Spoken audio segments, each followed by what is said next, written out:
آپ کو یاد ہوگا کہ گزشتہ جمعے میں نے عرض کیا تھا کہ ان خطابات جمعہ میں جو حالات حاضرہ پر تبصرہ ہوتا ہے یا کوئی ذمہ داران حکومت کو مشورے دیے جاتے ہیں یا مختلف جماعتوں کی قیادتوں کو جو مشورے دیے جاتے ہیں، تو یہ اصل میں نہ میرا اور نہ تنظیم اسلامی کا کوئی بنیادی مقصد ہے، اور نہ ہی یہ اجتماع جمعہ کی جو اصل غرض و غایت ہے یہ اس کے ساتھ کوئی بہت زیادہ مطابقت رکھنے والی بات ہے۔ یہ اصل میں ایک ضمنی مضمون ہے، جیسا کہ میں نے عرض کیا کہ اس ضمنی مضمون کی پہلی بنیاد کیا ہے کہ حضور نے فرمایا صلی اللہ علیہ وسلم الدین والنصیحہ قیل لمن قال للہ ولکتابہ ولرسولہ ولأئمۃ المسلمین وعامتہ۔ یہ گویا کہ ایک ذمہ داری ہے، مسلمانوں کے عوام سے بھی زیادہ اہمیت ہے ان کے لیڈروں کی، قائدین کی، جن کے ہاتھوں میں زمام کار آ گئی ہو کہ انہیں صحیح مشورے دیے جائیں، کوئی غلط کام کر رہے ہوں تو ٹوکا جائے۔ یہ فرمان نبوی ہے جس کا تقاضا ہم اس میں کچھ پورا کرنے کی کوشش کرتے ہیں۔ اگرچہ اس میں بظاہر یہ محسوس ہوتا ہے، اور بہت سے لوگ بعض اوقات اس کو کہتے بھی ہیں کہ آپ خام خواہ یہ وقت جو ہے اس میں صرف کرتے ہیں، کوئی بات سنتا نہیں، کسی بھی آپ کے مشورے پر عمل تو ہوتا نہیں۔ میرے نزدیک یہ بات صحیح نہیں ہے، حقیقتاً ایسا نہیں ہے، ان چیزوں کا اثر ہوتا ہے۔ وہ اقبال نے جو کہا ہے کہ دل سے جو بات نکلتی ہے اثر رکھتی ہے، پر نہیں طاقت پرواز مگر رکھتی ہے۔ یا فارسی میں کہا کسی نے کہ از دل خیزت بر دل خیزت۔ بہت سے چینلز جو ہیں وہ غیر مرئی ہوتے ہیں، غیر محسوس ہوتے ہیں، نظر نہیں آتے، بات پھیلتی ہے، بات پہنچتی ہے، اس کے اثرات بھی ہوتے ہیں، فوری طور پر نہ ہو لیکن یہ کہ کہیں نہ کہیں جا کر وہ بات جو ہے جمع ہوتی ہے، جس کے کیومولیٹیو ایفیکٹ کے تحت کوئی نہ کوئی خیر جو ہے اس سے برآمد ہو سکتا ہے۔ جیسے آپ سوچئے کہ اللہ تعالیٰ نے حضرت ابراہیم کو جب حکم دیا تھا وَأَذِّن فِي النَّاسِ بِالْحَجِّ يَأْتُوكَ رِجَالًا وَعَلَىٰ كُلِّ ضَامِرٍ يَأْتِينَ مِنْ كُلِّ فَجٍّ عَمِيقٍ، تو اس وقت کون سا ذریعہ تھا حضرت ابراہیم علیہ السلام کے پاس؟ وہ اذان عام، کہ لوگوں میں اطلاع عام ہو جائے کہ آؤ اور حج کرو اس بیت اللہ کا، لیکن یہ کہ اللہ تعالیٰ ان باتوں کو پہنچا دیتا ہے۔ بہرحال جو بات میں نے پچھلے جمعے میں عرض کی اہمیت کے ساتھ وہ یہ کہ اصل بات، اصل موضوع، اصل اہمیت جس شے کی ہے وہ تو یہ ہے کہ ہم یہ سمجھیں کہ ہمارے دینی فرائض کیا ہیں اور ان کی ادائیگی کی فکر کریں، میں بھی کروں، آپ بھی کریں۔ میرا گویا کہ یہاں بیان کرنا صرف آپ سے خطاب کے لیے نہیں ہوتا، خود اپنے لیے بھی یاد دہانی ہے۔ یہ تذکیر ہونے کے ساتھ ساتھ تذکر بھی ہے، اپنا سبق بھی آدمی دہراتا رہے تو اس سے انسان کو خود فائدہ پہنچتا ہے۔ تذکر، یاد دہانی اخذ کرنا، تذکیر کسی اور کو یاد دلانا، تذکر خود یاد دہانی حاصل کرنا۔ جیسے کہ حضور صلی اللہ علیہ وسلم جو اپنے خطبات میں فرماتے تھے اوصیکم ونفسی بتقوی اللہ، مسلمانوں میں تمہیں بھی وصیت کرتا ہوں اللہ کا تقوی اختیار کرنے کی، اور اپنے نفس کو بھی وصیت کرتا ہوں، میں نے اپنے نفس کو کبھی اس سے مستثنیٰ نہیں کیا ہے۔ اوصیکم ونفسی بتقوی اللہ۔ اس اعتبار سے میں نے پچھلے جمعے میں جو بات عرض کی تھی وہ اس آیت کے حوالے سے جو میں نے آج جو آیات تلاوت کی ہیں ان میں مرکزی آیت وہ ہے، اگرچہ اس سے پہلے ایک طویل آیت اور اس کے بعد دو آیتیں، میں نے آج 4 آیتیں پڑھی ہیں۔ وہ مرکزی آیت کیا تھی جس پر کہ مفصل گفتگو ہو چکی ہے؟ یا ایھا الذین آمنوا آمنوا باللہ ورسولہ والکتاب الذی نزل علی رسولہ والکتاب الذی انزل من قبل۔ یہ پکار ہے اہل ایمان سے، ان کو پکارا جا رہا ہے، ان کو دعوت دی جا رہی ہے، ایمان کے دعوے دارو ایمان لاؤ جیسا کہ ایمان لانے کا حق ہے۔ گویا کہ ہم میں سے ہر شخص کو سب سے پہلے یہ سوچنا چاہیے اور یہ جائزہ لینا چاہیے، اپنے گریبانوں میں جھانک کر اپنے دل کی گہرائیوں کے اندر ذرا اتر کر دیکھیں کہ وہ یقین والا ایمان ہے یا نہیں ہے۔ ایسا تو نہیں کہ صرف موروثی عقیدہ تو ہے، ٹھیک ہے، ہم نے اپنے والدین سے جو باتیں سیکھ لی ہیں، جیسے کسی ہندو کے گھر میں پیدا ہو گیا وہ ہندو ہے، چاہے اس نے کبھی سوچا نہ ہو کہ یہ کیا چیز ہے، کیا مذہب ہے، اس کی کوئی حقیقت ہے یا نہیں ہے، لیکن ہندو ہے۔ ایسے ہی ہماری عظیم اکثریت جو ہے مسلمانوں کے ہاں پیدا ہونے کی بنا پر مسلمان ہے، لیکن یہ کہ ہم میں سے اکثر کا حال یہی ہوگا کہ اگر جھانکیں ذرا اندر دیکھیں تو یقین وہ ہے، اگر نہیں ہے تو پہلی ذمہ داری ہے یہ کہ باقی ساری جو بھی عمارت دین کی اٹھے گی وہ اس بنیاد پر اٹھے گی۔ اگر یہ عمارت بنیادی موجود نہیں ہے تو ہوا میں تعمیر کیسے ہو جائے گی؟ پھر تو یہ سارے واعظ جو ہیں وہ بھی ہوا میں تحلیل ہو جائیں گے، ساری دلیلیں ہوا میں تحلیل ہو جائیں گی، سب کچھ جو ہے بیکار ہوگا، لا حاصل ہوگا، جب تک کہ یہ بنیاد موجود نہ ہو۔ بہرحال میں نے چند باتیں پچھلی مرتبہ عرض کی تھی، اب سب کو نہیں دہرانی ہے۔ یہ ایمان کہاں سے ملتا ہے؟ ایمان عمل سے بھی ملتا ہے، ایمان صاحب ایمان کی قربت اور صحبت سے بھی ملتا ہے، لیکن ایمان حقیقی کا سب سے بڑا سرچشمہ اور منبع جو ہے وہ قرآن حکیم ہے۔ اس کے ذریعے سے یہ جو منور کرنا ہے اپنے سینے کو یقین والے ایمان سے، تو اس کے لیے اصل جو سورس ہے وہ قرآن حکیم ہے۔ پھر میں نے عرض کیا تھا کہ یہ ایمان یقین والا اگر پیدا ہو جائے تو اس کا نتیجہ کیا نکلتا ہے؟ ایک لفظ میں اس کو بیان کیا جائے تو وہ کشاکش، تصادم، جہاد۔ جہاد کے معنی کشاکش کے ہی ہے۔ جوہد، جب جوہد سے ٹکرائے، ایک کوشش آپ کی ہے، ایک کوشش کوئی اور کر رہا ہے، آپ کا مقابلہ ہو رہا ہے۔ اس دنیا میں ہر جگہ آپ کو یہ جہاد نظر آئے گا۔ آپ نے وہ اصطلاح سنی ہوگی، اسٹرگل فار ایگزسٹنس۔ وجود کے لیے حیوانات کے مابین کشاکش جاری رہتی ہے۔ جو بھی ذرائع ہیں بقا کے، جو بھی غذا کے ذخیرے ہیں، ان کے لیے وہ جھپٹتے ہیں اور وہ چاہتے ہیں کہ مجھے حاصل ہو جائے۔ تو یہ جوہد للبقاء اس کو کہیں، اسٹرگل فار ایگزسٹنس کہیں، یہ تو ہے، کائنات کے اندر ہے۔ تمام جو بھی جن میں زندگی موجود ہے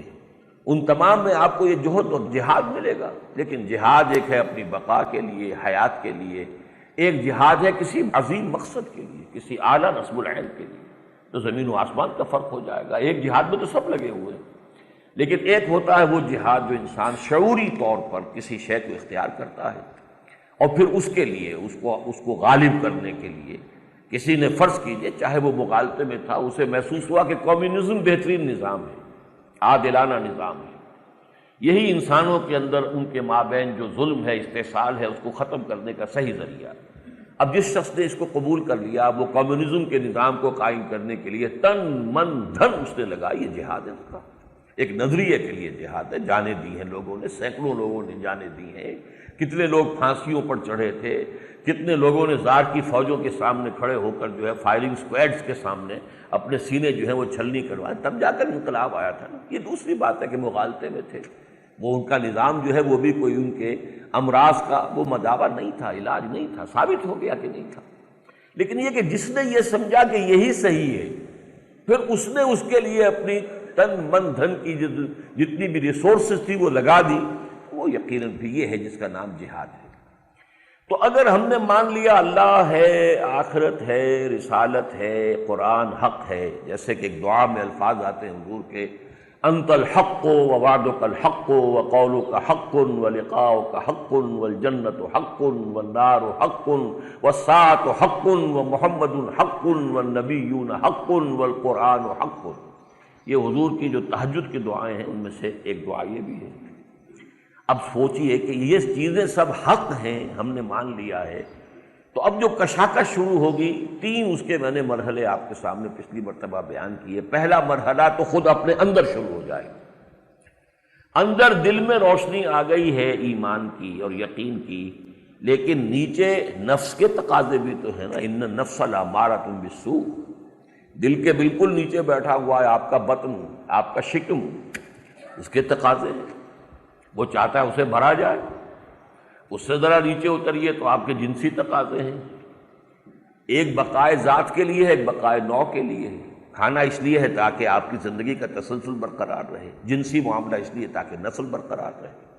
اب یہ وطن و فرج کے جو تقاضے ہیں، جن کو نفس امارہ کہا قرآن مجید نے، ان النفس لامارۃ بالسوء، ان کا حملہ ہوتا ہے دل کے اوپر، یہ کشاکش ہے اندر۔ لہذا جہاد سب سے اعلیٰ حضور نے فرمایا، جب پوچھا گیا ای الجہاد افضل یا رسول اللہ، آپ نے فرمایا ان تجاہد نفسک فی طاعت اللہ، اپنے نفس کے خلاف جہاد کرو، اسے اللہ کا مطیع بناؤ۔ یہ سب سے اونچا جہاد ہے، سب سے اعلیٰ جہاد، افضل جہاد۔ اس کے بعد یہ جہاد انسان کے وجود سے باہر نکلتا ہے۔ یہ تو سارا جہاد جو ہے نفس کا، وہ تو اندر ہی اندر ہے، کسی کو نظر تو نہیں آ رہا کہ کیا ہو رہا ہے، میرے اندر کیا کھچڑی پک رہی ہے، میرا دل کیا کہہ رہا ہے، میرا ایمان کیا کہہ رہا ہے، ایمان مجھے روکے ہے تو کھینچے ہے مجھے کفر، کعبہ میرے پیچھے ہے، کلیسا میرے آگے، لیکن کشاکش ساری ہے اندر ہی اندر ہوتی، کسی اور کو نظر تو نہیں آتی۔ لیکن یہ کشاکش باہر نکلتی اس لیے کہ معاشرے میں ہم ہیں، بہت سے بندھنوں میں بندھے ہوئے ہیں۔ اب ایک تقاضا ہے ایمان کا کہ یہ تعلقات اس طریقے سے ہونے چاہیے، کمائی اس طور سے ہونی چاہیے، معاشرت کا یہ نظام ہے جو اللہ نے عطا کیا ہے۔ ایک وہ ہے معاشرے میں جو چیزیں چالو ہیں، چل رہی ہیں، جن کا رواج ہے، تصادم ہوگا، کشمکش ہوگی، یہ دوسرا مرحلہ ہے۔ انسان کی شخصیت سے نکل کر معاشرے کے ساتھ ایک کشاکش ہے، ایک کشمکش ہے، ایک تصادم ہے۔ اور سب سے اونچی منزل پھر ہے جو میں نے لفظ پچھلی مرتبہ واضح کیا تھا، طاغوتی نظام کے خلاف جہاد۔ فَمَن يَكْفُرْ بِالطَّاغُوتِ وَيُؤْمِن بِاللَّهِ فَقَدِ اسْتَمْسَكَ بِالْعُرْوَةِ الْوُثْقَىٰ۔ تو اللہ پر ایمان لانے کے ساتھ ساتھ بلکہ اس سے پہلے طاغوت کا انکار کرنا ضروری ہے۔ اور طاغوت ہر فرد بھی ہو سکتا ہے، جو بھی اللہ کی اطاعت سے سرتابی کرتا ہے وہ طاغوت ہے، چاہے وہ فرد ہے، کوئی ادارہ ہے، کوئی انسٹیٹیوشن ہے۔ اور آج کی سب سے بڑی انسٹیٹیوشن ریاست ہے، جس کے سب سے زیادہ منظم ایک بہت بڑا ادارہ ہے، پورے جو رہنے والے شہری ہیں اس کے دائرے میں ان کی زندگیوں کو کنٹرول کرنے والا ادارہ ریاست ہے۔ وہ ریاست اگر غیر اللہ کی حاکمیت کے اصول پر قائم ہے تو سب سے بڑا طاغوت ہے۔ اس طاغوت کا انکار کرنا، اور پھر اس کا تقاضا کیا ہوگا کہ اس طاغوت کا تختہ الٹا جائے اور اس کی جگہ پر اللہ کی حکومت قائم کی جائے، اللہ کا نظام قائم کیا جائے۔ تو ظاہر بات ہے کہ یہ جہاد جو ہے اب سب سے کٹھن، سب سے مشکل۔ پہلا جہاد تو بہرحال اپنی ذاتی شخصیت کے اندر ہی ہوتا ہے، دوسرا جو ہے بہرحال محسوس تو ہو جائے گا، گھر والوں کا تقاضا کچھ اور ہے، اہل و عیال کی پسند کچھ اور ہے، رشتہ دار کچھ اور چاہتے ہیں، آپ کسی اور طرف چلنا چاہتے ہیں، کشاکش تو ہوگی، وہ محسوس تو ہو جائے گی۔ لیکن بہرحال اس میں کوئی جان کا اندیشہ نہیں ہوتا، اس میں یہ ہے کہ کوئی ناراض ہو گیا، کسی سے آپ کے تعلقات کشیدہ ہو گئے، کچھ یہ ہو گیا، وہ ہو گیا، آپ کو نقصان پہنچ گیا، ٹھیک ہے۔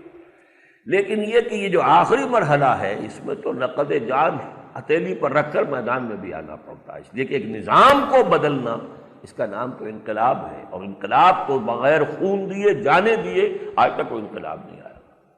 اگر آ سکتا تو انقلاب محمد ہی آتا صلی اللہ علیہ وسلم بغیر جانے دیے ہوئے، لیکن آپ کو معلوم ہے وہاں بھی سینکڑوں صحابہ نے جانے دی ہیں، سینکڑوں، اور ایک صحابہ کی زندگی جو ہے وہ ہمارے لاکھوں اور کروڑوں کی زندگی سے زیادہ قیمتی، سینکڑوں کی جانے، 70 تو صرف غزوہ احد کے اندر شہید ہو گئے، 70 اصحاب صفہ کو لے جا کے انہوں نے ذبح کر دیا ہے۔ تو یہ تو وہاں کیفیت ہوئی ہے، تب جا کر کہیں وہ انقلاب جو ہے وہ برپا ہوا ہے، نظام قائم ہوا۔ اس حوالے سے یہ جو مشکل ترین ہے کہ طاغوت کے غلبے کو ختم کر کے اور حق کا غلبہ، اس کے لیے اصطلاحات بہت سی ہیں۔ اللہ کی حکومت قائم کرنا، دین کو غالب کرنا، لِیُظْہِرَهُ عَلَى الدِّینِ کُلِّهِ، دین کو قائم کرنا، أَنْ أَقِیمُوا الدِّین، اصطلاحات مختلف ہوں گی، عباراتنا شتیٰ وحسنک واحد، مفہوم ایک ہی ہے، دین غالب ہو جائے، لتکون کلمۃ اللہ العلیٰ، تاکہ اللہ کی بات سب سے اونچی ہو جائے۔ ظاہر بات ہے جو حاکم ہوتا ہے اس کی بات اونچی ہوتی ہے، اگر اللہ کی حاکمیت ہے تو اللہ کی بات سب سے اونچی ہوگی۔ تو اسے اقامت دین کہہ لیں، غلبہ دین حق کہہ لیں، اس کے لیے مختلف اعلاء کلمۃ اللہ کہہ لیں، اللہ کی حکومت قائم کرنا کہہ لیں، نظام مصطفیٰ کا نفاذ کہہ لیں، جو چاہے کہہ لیں، مفہوم اس کا ایک ہی ہے۔ لیکن آج میں در حقیقت حوالہ دینا چاہتا ہوں کہ اس کا مرکزی مقصد کیا ہے، دین قائم کرنے کا مقصد کیا ہے۔ تو یہ جو اس آیت سے پہلی آیت ہے وہ اس پر روشنی ڈال رہی ہے۔ یہ ایمان حقیقی کیوں مطلوب ہے؟ تاکہ تمہارے اندر اس جہاد کے لیے توانائی پیدا ہو جائے، قوت پیدا ہو جائے، آمادگی پیدا ہو جائے، جس جہاد کا ذکر اس سے پہلے کی آیت میں آ رہا ہے اس کا سیاق یہ ہے، یا ایھا الذین آمنوا کونوا قوامین بالقسط شہداء للہ، اہل ایمان عدل و انصاف کے علم بردار بن کر، قائم کرنے والے بن کر کھڑے ہو جاؤ، اور اللہ کے گواہ بن کر کھڑے ہو جاؤ۔ عدل و انصاف کا نظام قائم کرنا، دیکھیے دین قائم کرنا، دین کیا ہے؟ نظام عدل و قسط ہے جو اللہ نے عطا فرمایا، اس لیے کہ قرآن مجید میں سورہ حدید کی جو آیت نمبر 25 ہے اس نے معین کر دیا ارسال رسول کا مقصد کیا ہے، بعثت انبیاء کا مقصد کیا ہے، کتابوں کے نزول کا مقصد کیا ہے۔ لقد ارسلنا رسلنا بالبینات وانزلنا معهم الکتاب والمیزان لیقوم الناس بالقسط، ہم نے اپنے رسولوں کو بھیجا، انہیں معجزات دیے، انہیں کتابیں دی، اور پھر وہ متوازن نظام عطا کیا جس میں حقوق اور فرائض جو ہیں ان کا تعین ہے، وہ میزان ہے، وہ میزان شریعت ہے۔ کس لیے؟ تاکہ لوگ عدل پر قائم ہوں۔ تو گویا کہ اصل شے، اور چونکہ اللہ کی ذات العدل ہے، اللہ کے ناموں میں سے ایک العدل ہے۔ حضرت ابو ہریرہ نے جو روایت ان سے مروی ہے، حضور نے جو نام گنوائے ہیں 99 اللہ کے، العدل، صرف مصدر پر مبنی نام صرف ایک ہے، باقی یا تو اس میں فاعل پر ہیں، یا فعال کے وزن پر ہیں، یا فعیل کے وزن پر، محض مصدر سے حرفی مصدر، العدل، دی ایبسلیوٹ جسٹس۔ ہم اگر کہیں گے سراپا عدل، اگرچہ سراپا کا لفظ اللہ کے لیے درست نہیں ہے، سر پیر تو انسان کا ہوتا ہے، حیوان کا ہوتا ہے، لیکن کیا کریں، ہمارے پاس جو ہے ووکیبولری محدود ہے۔ مجسم عدل، لیکن مجسم کا لفظ بھی اللہ کے لیے صحیح نہیں، اس لیے کہ وہ جسم تو نہیں ہے اس کا کوئی، لیکن کیا کریں تعبیر کے لیے سراپا عدل، مجسم عدل، دی ایبسلیوٹ جسٹس۔ لہذا وہ چاہتا کہ عدل قائم، یہ عدل و قسط۔ اب دیکھیے خاص طور پر نوٹ کیجئے، ایک عجیب ترتیب ہے ان 4 صورتوں میں، سورہ بقرہ، سورہ آل عمران، سورہ نساء، سورہ مائدہ۔ سورہ بقرہ میں فرمایا اس امت کی تاسیس کی غرض و غایت کیا ہے، وَكَذَلِكَ جَعَلْنَاكُمْ أُمَّةً وَسَطًا لِتَكُونُوا شُهَدَاءَ عَلَى النَّاسِ وَيَكُونَ الرَّسُولُ عَلَيْكُمْ شَهِيدًا، تمہیں ایک درمیانی امت بنایا اس لیے ہے تاکہ رسول اتمام حجت کر دے تم پر، اور تم اتمام حجت کر دو تمام نوع انسانی پر۔ رسول گواہ بن جائیں تم پر، اور تم گواہ بن جاؤ پوری نوع انسانی پر۔ اچھا، اگلی صورت آئی سورہ آل عمران، اس میں پھر غرض و غایت کیا ہے، یہ امت کیوں ریز کی گئی ہے، کیوں اٹھائی گئی ہے؟ کنتم خیر امۃ اخرجت للناس تأمرون بالمعروف وتنہون عن المنکر وتؤمنون باللہ، تم بہترین امت ہو جسے دنیا والوں کے لیے، انسانوں کے لیے برپا کیا گیا ہے۔ دنیا کی تمام قومیں اپنے لیے جیتی ہیں، ان کی زندگی اپنے لیے، بھاگ دوڑ اپنے مفاد کے لیے، اپنا غلبہ، اپنا اقتدار، اپنے مفادات۔ تمہیں دنیا والوں کے لیے جینا ہے، انسانوں کے لیے جینا ہے۔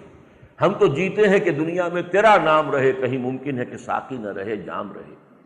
اخرجت للناس تأمرون بالمعروف وتنہون عن المنکر، تمہارا کام تو یہی ہے نیکی کا حکم دو، بدی سے روکو۔ اب سب سے بڑی نیکی عدل ہے، سب سے بڑا منکر ظلم ہے، اس کے خلاف جد و جہد کرنی پڑے گی۔ جیسے حدیث میں آتا ہے وہ جد و جہد دل سے بھی ہو سکتی ہے، بالقلب، زبان سے بھی ہو سکتی ہے، نہیں عن المنکر، باللسان، پھر بالید، طاقت فراہم کریں گے تب طاقت استعمال کریں گے، طاقت ہے ہی نہیں تو کیسے کر لیں گے؟ اعدوا لهم ما استطعتم، طاقت حاصل کرو۔ تو یہ اب چوتھی صورت ہے، یہ تیسری صورت ہے سورہ نساء۔ اب یہ دونوں صورتوں میں جو مضمون آیا سورہ بقرہ اور سورہ آل عمران میں، اس کا جو اصل لب لباب ہے وہ ان 2 صورتوں میں آیا، کہ اصل میں یہ دین کی شہادت، اللہ کی شہادت، اللہ کی طرف سے گواہی، اللہ کی طرف سے اتمام حجت، نیکی کا حکم، بدی سے روکنا، اس کی غرض و غایت کیا ہے، اس کا کلائمیکس کیا ہے، وہ اس آیت میں ہے، یا ایھا الذین آمنوا کونوا قوامین بالقسط شہداء للہ، اہل ایمان کھڑے ہو جاؤ، قوام فعال کا وزن ہے، پوری طاقت کے ساتھ عدل و انصاف کو قائم کرنے کے لیے، اور اللہ کے گواہ بن کر۔ اگلی صورت میں سورہ مائدہ میں یہی بات ریورس آرڈر میں آ گئی، یا ایھا الذین آمنوا کونوا قوامین للہ شہداء بالقسط، کھڑے ہو جاؤ اللہ کے لیے پوری قوت کے ساتھ، اور عدل اور انصاف کی گواہ بن کر۔ اللہ کی گواہی، عدل و انصاف کی گواہی مساوی ہے۔ عدل و انصاف کو قائم کرنا اور اللہ کے لیے کھڑے ہو جانا ہم مانی ہیں، مترادف ہیں۔ یہ ہے اصل میں اس عدل و قسط کو قائم کرنے کے لیے، ایبسلیوٹ جسٹس کے لیے یہ سخت ترین مرحلہ ہے۔ میں نے عرض کیا تھا کہ اب اگلی آیت جو ہے، میں نے پچھلی مرتبہ کہا تھا کہ اگلے جمعے میں اس کے بارے میں عرض کروں گا۔ یہ جد و جہد چونکہ بڑی جانگ اصل ہے، ظاہر بات ہے جو بھی نظام دنیا میں کہیں قائم ہے اس کے ساتھ ویسٹڈ انٹرسٹ والے لوگ بھی ہوتے ہیں، پریولیجڈ کلاسز ہوتی ہیں، مراعات یافتہ طبقات ہوتے ہیں۔ جب آپ نظام کو چاہیں گے بدلنا تو ان کے مفادات پر آنچ آئے گی، وہ سٹیٹس کو چاہیں گے، جو ہمارے یہاں ایک لفظ چلتا ہے سٹیٹس کو، اس لیے کہ جس کے مفادات ہیں وہ تو نہیں چاہے گا کہ اس نظام میں کوئی تبدیلی آئے۔ اس لیے کہ تبدیلی آئے گی تو میرے مفادات پر ضرر پہنچے گی، لہذا اس کا مقابلہ ہوگا۔ اور وہی طبقات جو ہوتے ہیں براعت یافتہ اور پریولیج کلاسز، اور وہی جو ویسٹڈ انٹرسٹ ہے، وہی حاکم ہوتا ہے اس معاشرے کے اندر۔ لہذا اب اس معاشرے میں جو برسر اقتدار قوت ہوتی ہے اس سے تصادم درپیش ہو جاتا ہے۔ اس میں جان و مال کا اندیشہ ہے، جس کو کہا غالب نے کہ مرحلہ سخت ہے اور جان عزیز۔ یہ تو ظاہر بات ہے کہ مرحلہ تو سخت ہے، ایمان کا تقاضا تو یہ ہے جہاد اپنی ذات سے نکل کر معاشرے اور معاشرے سے نکل کر نظام کی طرف پیش قدمی کرے۔ اگر نہیں کر رہا ہے تو اس کا کیا مطلب ہے؟ اگر بس جہاد اپنے نفسی کے ساتھ رگڑے لگائے جا رہے ہیں، ساری عمر گزر گئی ہے، باہر نکلا ہی نہیں جہاد، نہ معاشرے سے کہیں کوئی فرکشن ہے اور نہ کوئی نظام کو چیلنج کرنا، اس کے معنی کیا ہے؟ میں نے پچھلی مرتبہ بھی عرض کیا تھا کہ اگر آپ نے گٹھلی آم کی دبائی ہے، اگر وہ صحیح تھی اور زمین بھی صحیح تھی تو آم کا درخت اس سے پیدا ہونا چاہیے، پھر اس میں وہ بڑھے اور اس میں آم لگنے چاہیے۔ ہاں دو شکلیں ہو سکتی ہیں، یا گٹھلی میں کوئی خرابی تھی یا زمین خراب تھی، دو شکلیں ہیں۔ لہٰذا سٹنٹڈ گروتھ جو ہے، یہ جہاد کی سٹنٹڈ گروتھ نہیں ہونی چاہیے کہ بس وہ ایک مرحلے پر یا دوسرے مرحلے پر آ کر رک جائے۔ اگر یہ صحت مند جہاد ہے، صحیح جہاد ہے، ایمان واقعتاً حقیقی ایمان ہے، تو وہ تو پھر آگے بڑھے گا اور وہ نظام کو چیلنج کرنے کی طرف آئے گا۔ اور اس میں جان و مال کے اندیشے ہیں، اس میں ظاہر بات ہے کہ کچھ جو ضعیف الارادہ لوگ ہوتے ہیں، ضعیف الارادہ ان لوگوں کو کہتے ہیں کہ جو کسی ایک شخص ہے کہ جو کسی شے کو سمجھ لیتا ہے کہ اس میں خرابی ہے، برائی ہے، مجھے چھوڑ دینا چاہیے، چھوڑ نہیں پاتا، عادت پڑ گئی، اپنی ہی بنائی ہوئی عادت کے پنجرے میں بند ہو گیا۔ ہمارا جب وہ ایف ایس سی ہم پڑھ رہے تھے تو انگریزی کا جو نصاب تھا اس میں ایک نظم تھا دی کیج، اور وہ شاعر نے تصور یہ دیا تھا I built these bars when I was young، میں نے اپنی کچھ عادات جبکہ میں جوان تھا، میرے جسم و جان میں توانائی تھی، میں نے عادتیں پختہ کر لی، اب میں ان عادتوں کی وہ گویا کہ بارز ہیں، وہ لوہے کی سریے ہیں کہ جن کے اندر اس پنجرے کے اندر میں بند ہو گیا ہوں، اب میں پھڑ پھڑاتا بھی ہوں، زور بھی لگاتا ہوں، لیکن نہیں نکل پاتا اس لیے کہ یہ میں نے اپنے گرد جو ہے پنجرا اس وقت بنا لیا تھا جب میں جوان تھا۔ I built these bars when I was young، اب اس کو توڑنا، اس میں سے نکلنا مشکل ہے۔ اسی طرح یہ کہ چاہے معلوم ہو گیا کہ سگریٹ جو ہے برا ہے، غلط ہے، ڈاکٹر بھی روک رہے ہیں، ہر طرف سے اس کو جو ہے وہ فہمائش بھی اور فرمائش بھی اور تحدید بھی اور تشویق بھی، لیکن نہیں چھوڑ پاؤں۔ اسی طرح کے کچھ لوگ حق کو قبول کرنے کے بعد، اس کے بعد اس کے تقاضوں کو پورا کرنے سے جب کتراتے ہیں تو وہ پیچھے ہٹتے ہیں، پسپائی اختیار کرتے ہیں، تو اس کا نام قرآن کی اصطلاح میں نفاق ہے۔ دیکھیے جب ایمان حقیقی والی آیت آئی یا ایھا الذین آمنوا آمنوا باللہ ورسولہ والکتاب الذی نزل علی رسولہ والکتاب الذی انزل من قبل، اس کے بعد پہلا مرتبہ تو بیان کر دیا، ایسے لوگوں کا تذکرہ کر دیا جو خم ٹھونک کر آ گئے کہ ہم نہیں مانتے نہ اللہ کو، نہ رسول کو، نہ آخرت۔ چنانچہ فرمایا وَمَن يَكْفُرْ بِاللَّهِ وَمَلَائِكَتِهِ وَكُتُبِهِ وَرُسُلِهِ وَالْيَوْمِ الْآخِرِ فَقَدْ ضَلَّ ضَلَالًا بَعِيدًا، جس نے تو کھلم کھلا انکار کر دیا اللہ کا اور اس کے فرشتوں کا اور اس کی کتابوں کا اور رسولوں کا اور یوم آخر کا، تو وہ تو گیا، دور گیا، gone down the drain، وہ تو اس بدروں کے اندر جو ہے وہ گیا، بہت دور گیا۔ لیکن یہ کہ اب اس کے بعد ایک اور طبقہ ہے، وہ جس کی طرف میں ذکر کر رہا تھا، کہ جو حق کو قبول تو کر لیتے ہیں لیکن پھر چل نہیں پاتے، چلنا چاہتے بھی ہیں تو نہیں، ایک قدم آگے بڑھاتے ہیں تو دو قدم پیچھے ہو جاتے ہیں۔ یہ کیفیت اگر ہے، اس کو قرآن نفاق سے تعبیر کرتا ہے۔ اگر تفصیل میں جاؤں گا تو یہ ہے کہ اگر تو اس کیفیت میں مبتلا انسان اپنی کمزوری کو تسلیم کرتا رہے، اعتراف کرتا رہے اپنی کوتاہیوں کا، اور اس پر معذرت کرتا رہے، جو بھی نظم جماعت ہے، جو بھی معاشرہ ہے، اس کے جو بھی ذمہ دار لوگ ہیں، تو اس کو ہم ضعف ایمان کہیں گے، صرف اسے ہم نفاق نہیں کہیں گے۔ لیکن جب مرحلہ آ جائے کہ جھوٹے بہانے بنائے جائیں، جھوٹ بولا جائے، اپنی اس پسپائی کو اور اپنی اس کم ہمتی کو ریشنلائز کرنے کے لیے، اس کی جسٹیفیکیشن کے لیے، اس کا جواز فراہم کرنے کے لیے جھوٹے بہانے، اس سے اگلی سٹیج ہے جھوٹی قسمیں کھانی شروع کر دی۔ یہ جھوٹ اور جھوٹی قسم یہ اس نفاق کی یوں سمجھیے کہ بہت پختہ علامات ہیں۔ یہی وجہ قرآن مجید میں جہاں نفاق کا ذکر آیا ہے تو آپ نے دیکھا ہوگا کہ وہاں قسم اور ان کی قسموں کا ذکر آپ کو ضرور ملے گا۔ جیسے سورہ منافقون میں فرمایا اذا جاءک المنافقون قالوا نشهد انک لرسول اللہ واللہ یعلم انک لرسولہ واللہ یشہد ان المنافقین لکاذبون اتخذوا ایمانہم جنۃ فصدوا عن سبیل اللہ، انہوں نے اپنی قسموں کو، جھوٹی قسموں کو ڈھال بنا دیا۔ تو پہلی آیت میں ان کے لیے کذب اور دوسری میں جھوٹی قسمیں جن کو ڈھال بنا لیا، کوئی مواخذہ نہ ہونے پائے۔ کہا تو مواخذہ تو ہوگا، آپ کسی جد و جہد میں ہیں، اس جد و جہد کسی نظم کے تحت ہو رہی ہوتی ہے، کوئی جماعت ہے، کوئی پارٹی ہے، کوئی آپ کا جو سپہ سالار ہے، اگر فوج میں جا رہے تھے، اگر آپ کہیں بھاگے ہیں، آپ نے کوئی پیٹھ دکھائی ہے تو پھر باز پرس ہوگی کہ نہیں ہوگی؟ تو کوئی قسموں کی ڈھال بنا لی جائے۔ اتخذوا ایمانہم جنۃ فصدوا عن سبیل اللہ، وہ رک گئے اللہ کے راستے سے۔ وہ نقشہ کھینچا گیا ہے اگلی آیت میں، ان الذین آمنوا ثم کفروا ثم آمنوا ثم کفروا ثم ازدادوا کفرا، یقیناً وہ لوگ جو ایمان لائے پھر انہوں نے کفر کیا، پھر ایمان لائے پھر کفر کیا، پھر کفر میں بڑھتے چلے گئے۔ اب یہاں تو یہ صرف 2 مرتبہ کہا گیا نا، آمنوا ثم کفروا ثم آمنوا ثم کفروا، لیکن یہ کہ یہ 10 مرتبہ بھی ہو سکتا ہے۔ یہ 2 مرتبہ والی بات کی تو بڑی خوبصورت جو ہے مثال موجود ہے، جب کوئی آدمی کہیں ڈوب رہا ہوتا ہے کسی جھیل میں، دریا میں، تو نیچے جاتا ہے پھر آتا ہے، پھر جاتا ہے پھر آتا ہے، پھر گیا، وہ گیا سو گیا۔ بالکل اس قسم کا نقشہ جو ہے یہاں کھینچ دیا گیا کہ چونکہ اس نے حق کو دیکھ لیا تھا، سمجھ لیا تھا، دل میں کچھ نہ کچھ اس کے ساتھ محبت ہے، حق ہے اور اس کی طرف رغبت ہے، چاہتا ہے چلنا۔ جب وہ چل رہا ہے تو گویا کہ اس وقت یہ مومن ہے، لیکن یہ کہ جب ہمت جواب دے رہی ہے، پیچھے ہٹ رہا، تو اب یہ مومن نہیں ہے، منافق ہے۔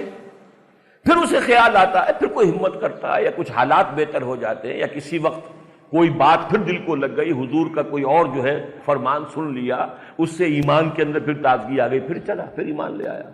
لیکن پھر اس کے بعد پھر وہی اپنی کمزوری اور اپنی جو بزدلی ہے وہ آڑے آ گئی، پھر پیچھے ہٹا۔ تو یہ جو آسیلیشنز ہیں،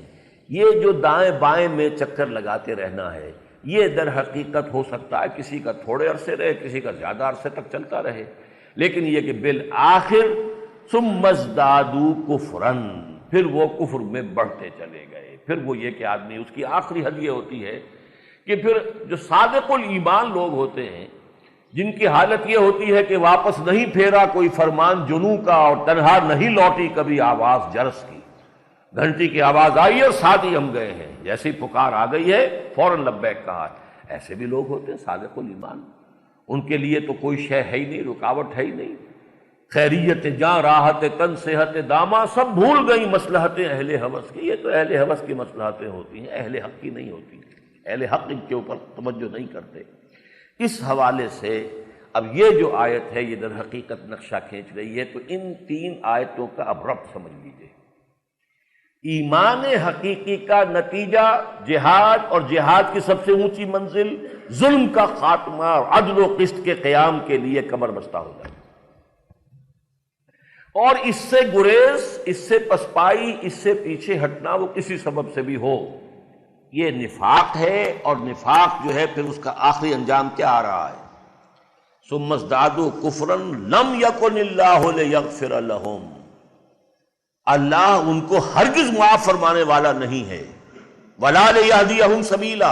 اور نہ ہی اب انہیں کسی صحیح راستے کی طرف ہدایت اللہ دے گا۔ اور اس کے بعد بڑے سخت الفاظ آئے ہیں، ان میں طنز بھی ہے۔ وَبَشِّرِ الْمُنَافِقِينَ، اے نبی ایسے منافقوں کو تو آپ بشارت دے دیجئے۔ بشارت کس بات کی؟ بِأَنَّ لَهُمْ عَذَابًا أَلِيمًا، کہ ان کے لیے تو دردناک عذاب ہے۔ یہ ہے انجام۔ تو ان 4 آیات کے حوالے سے ذرا سمجھیے اچھی طریقے سے۔ اور چونکہ یہ جو جہاد ہے نظام کے خلاف، اب اس کی ایک شرط لازم ہے، جب تک ایک جماعت نہ ہو یہ نظام کے خلاف جہاد ممکن نہیں ہے۔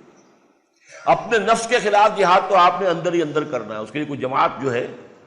وہ ضروری نہیں ہے۔ ہاں جماعت میں اگر آپ ہوں کہ آپ دیکھ رہے ہو میرے اس بھائی نے بھی فلاں منزل طے کر لی، یہ بھی رشوتیں لیتا تھا اور اس کے ہاں بھی صبح پراٹھے پکتے تھے، اب اس نے چھوڑ دی ہے، اب اس کے ہاں جو ہے روکھی سوکھی ہے، اس نے یہ اگر مرحلہ طے کر لیا تو میں بھی کر سکتا ہوں۔ آپ کو کونوا مع الصادقین، ایسے لوگوں کی صحبت کے اندر اگر ہوں گے تو سہولت ہو جائے گی اپنے نفس کے خلاف جہاد میں، آپ کو تقویت حاصل ہوگی، آپ کا ایمان تقویت پائے گا، اس لیے کہ یقین والوں کی صحبت سے آپ کا اپنا ایمان بڑھے گا۔ اس وقت میرے اس بھائی کے گھر میں بھی پردہ نہیں تھا، شرعی پردہ نہیں تھا، جو بھی آج کی معاشرت ہے وہی تھی،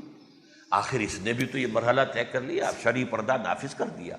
ٹھیک ہے، ناراض ہو گئے، کوئی ناراض ہو گئے، کوئی برادری والوں نے فرض کیجئے مقاطعہ کر دیا، یہ برادریاں بھی یہیں رہ جائیں گی اور یہ سارے معاملات تو اسی دنیا میں رہ جانے ہیں، اصل زندگی تو آخرت کی زندگی ہے۔ لیکن یہ کہ اس نے کر لی ہے محنت تو میں بھی تو کر سکتا ہوں، کہ مجھے بھی کرنی چاہیے۔ فلاں میرے بھائی نے بینک کی ملازمت چھوڑ دی، وہاں 15,000 روپے مل رہے تھے، اب وہ 5,000 روپے کی تنخواہ پر کسی جگہ کام کر رہا ہے، آخر اس نے ایک حرام شے کو چھوڑا ہے، تو میں بھی ہمت کروں۔ تو اس سے یہ کہ اس جہاد، نفس کے خلاف جہاد میں تقویت ملتی ہے۔ لیکن بہرحال اس میں فیصلہ کن بات تو آپ کی اپنی قوت ارادی ہے، آپ خود ہی اپنے نفس کے خلاف جنگ کر سکتے ہیں، میں آپ کے نفس کے خلاف نہیں کر سکتا، آپ میرے نفس کے خلاف نہیں کر سکتے۔ معاشرے کے اندر بھی اسی طریقے سے ہے کہ اگر آپ ایک کسی حلقے میں ہیں تو اس میں آپ کو سہولت حاصل ہو جاتی ہے، خربوزے کو دیکھ کر خربوزہ رنگ پکڑتا ہے۔ لیکن جہاں تک اس آخری مرحلے کا تعلق ہے، نظام کو بدلنا، طاغوتی نظام کو چیلنج کرنا، وہ ظاہر بات ہے کہ نہایت منظم جماعت کے بغیر ممکن نہیں۔ یہ ہے وہ چیز کہ جس کی طرف ہم نے پچھلے جمعے میں میں نے عرض کیا تھا کہ دعوت اور اقامت کے مابین ایک مرحلہ جماعت، ابتداءً دعوت دی جائے گی، لوگوں کو اس بات کی طرف بلایا جائے گا، آمنوا باللہ ورسولہ والکتاب الذی نزل علی رسولہ والکتاب الذی انزل من قبل، پھر جو آ جائیں گے انہیں منظم کیا جائے گا۔ یہ منظم جماعت ہوگی کہ جو پھر باطل کو چیلنج کر سکے گی۔ اگر منظم نہیں ہے، اگر ایسے لوگ ہیں ہی نہیں، تعداد ہی بہت کم ہے، شاذ ہیں، تو ظاہر بات ہے کہ چیلنج کرنے کا مرحلہ کبھی آ ہی نہیں سکتا۔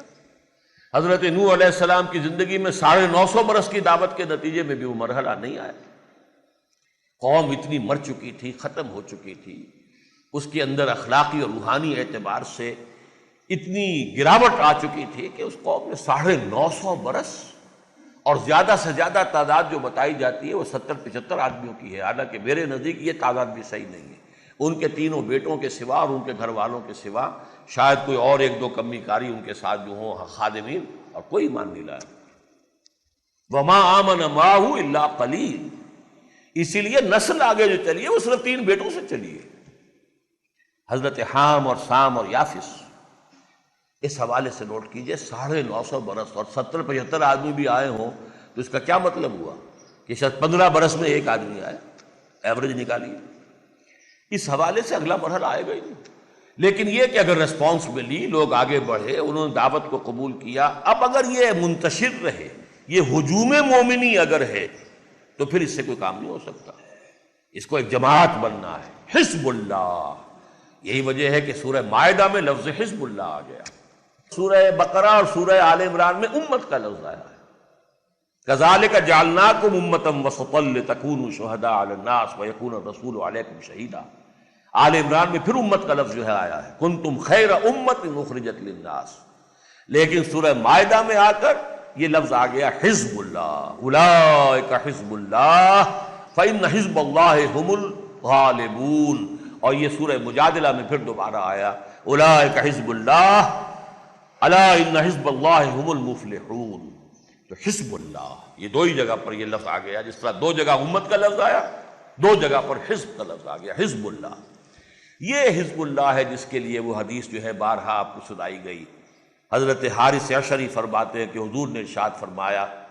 صلی اللہ علیہ وسلم، انی آمرکم بخمس، مسلمانوں میں تمہیں 5 باتوں کا حکم دے کر جا رہا ہوں، اللہ امرنی بہن، اور اللہ نے مجھے ان کا حکم دیا ہے، یہ نہ سمجھنا میں اپنی طرف سے کہہ رہا ہوں، حالانکہ حضور کا تو خود فرمانا بھی ہمارے لیے واجب الاذعان اور واجب الاطاعت ہے، وہ تو جو کچھ کہتے ہیں مستند ہے ان کا فرمایا ہوا، لیکن یہ ہے کہ آپ نے زور دینے کے لیے تاکید کے طور پر کہا دیکھو یہ میں اللہ کا حکم پہنچا رہا ہوں،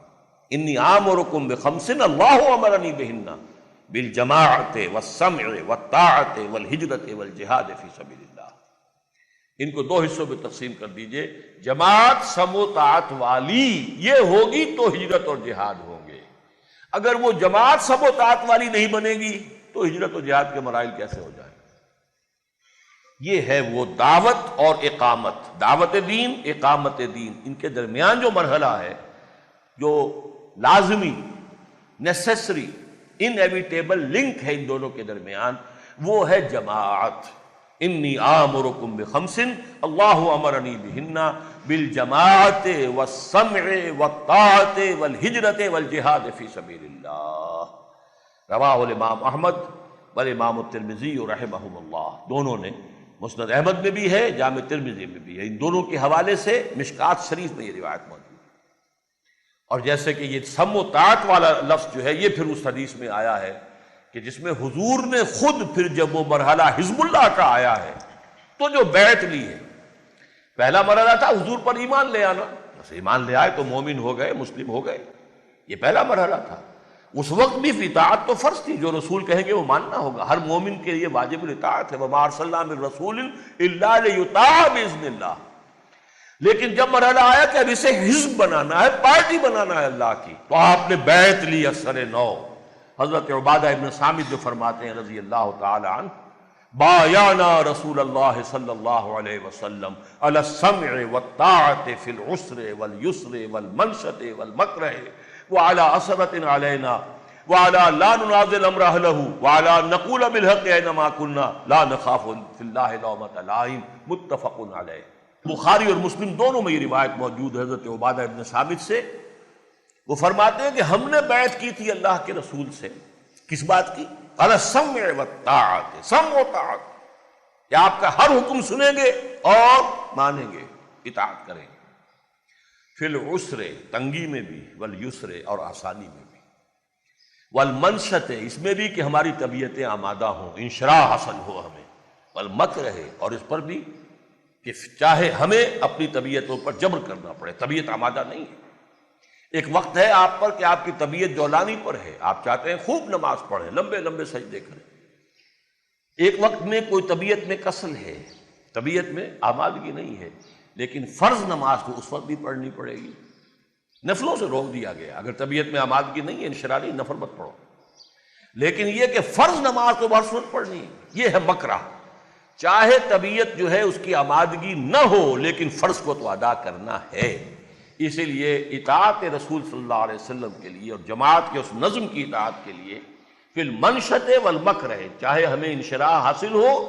ہماری اپنی طبیعتوں میں آمادگی ہو، اور خواہ ہمیں اپنی طبیعتوں پر جبر کرنا پڑے، ان میں آمادگی نہ ہو، وعلی اثرۃ علینا، اور چاہے ہم پر دوسروں کو ترجیح دے دی جائے۔ ہم یہ نہیں کہیں گے کہ حضور دیکھیے ہم آپ کے پرانے خادم ہیں، اتنے سال سے میں آپ کے ساتھ ہوں، اور آپ نے مجھ پر امیر بنا دیا فلاں شخص کو، نووارد کو، نوجوان کو، یہ اسامہ ابن زید رضی اللہ تعالیٰ عنہ، یہ کل کا چھوکرا، ہماری نگاہوں کے سامنے اس کی پیدائش ہوئی ہے، اور آج آپ اس کو ہم پر، اور ان میں کبار صحابہ وہ اس لشکر میں شامل ہیں، اور اسامہ ابن زید رضی اللہ تعالیٰ عنہ ان کو بنایا جا رہا، لیکن نہیں،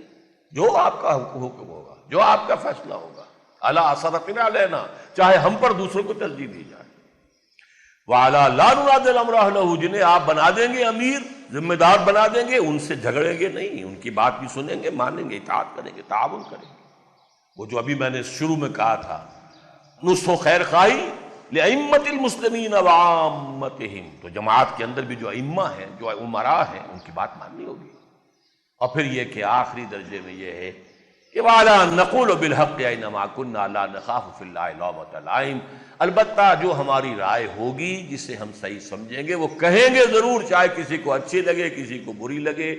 اس وجہ سے کہ کوئی ملامت کرے گا یہ تم کیا کہہ رہے ہو، اپنی زبان کو تالا نہیں لگائیں گے، ہم بند نہیں کریں گے زبانیں، اپنی بات کہیں گے، لیکن مطلب کیا، بات کہہ کے پھر جو فیصلہ ہوگا اسے قبول کریں گے۔ یہ ہے وہ جماعت کا نظم کہ جس کے بغیر یہ جہاد نہیں ہو سکتا۔ یہ میں نے پچھلے اور آج کے جمعے کی اس گفتگو کے حوالے سے ہمارے جو دینی فرائض ہیں ان کی ایک یاد دہانی، یہ مضامین جو ہے بہت مرتبہ ہمارے ہاں بیان ہوئے ہیں، ہماری تقاریر میں، خطبات میں، دروس قرآن میں، اس لیے بنیاد یہی ہے، اسی پر ساری تعمیر اٹھتی ہے، اور اسی کے حوالے سے ساری بات جو ہے وہ ضروری ہے۔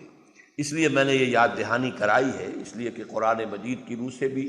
یہ ذکر ہے، الذکر فاسعوا الی ذکر اللہ وذروا البیع۔ حدیث نبوی میں بھی آتا ہے، ایک حدیث میں نقشہ کھینچا گیا ہے کہ جب امام اپنا خطبہ ختم کر لیتا ہے تو جو فرشتے جو دروازوں پر بیٹھے ہوئے مسجد کے اپنے رجسٹروں میں اندراج کر رہے ہوتے ہیں، تو جب وہ شروع کر دیتا ہے اپنی گفتگو تو پھر وہ اپنے دفتر جو ہے بند کر کے رجسٹر وہ بھی سننے کی طرف، یستمعون الذکر، وہ بھی اس ذکر کو سننے میں مصروف ہو جاتے ہیں۔ تو در حقیقت تو یہ خطبہ جو ہے، ویسے تو ہمارے ہاں تو عربی کا خطبہ ہے جس کو ہم خطبہ کہتے ہیں، لیکن در حقیقت اسی کی تلافی کہ وہ تو عربی میں ہے، اگر عربی میں یہ خطبہ دیا جائے تو کس کی سمجھ میں یہاں آئے گا؟ لہذا اس کی جگہ پر یہ اس کمی کی، اس کوتاہی کو پورا کرنے کے لیے یہ خطاب ہوتا ہے، لیکن ہے جمعہ کا خطاب، ہم اسے خطبہ جمعہ کہہ دیتے ہیں، یہ خطاب جمعہ ہے، لیکن اس کا مقصد تو اصل جو ہے وہ تذکیر ہی ہے۔ اقول ستا اٹھ کے کوئی نہیں خوش ہوتا،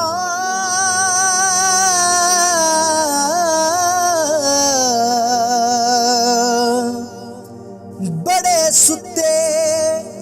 جگا کے میں ویکھیا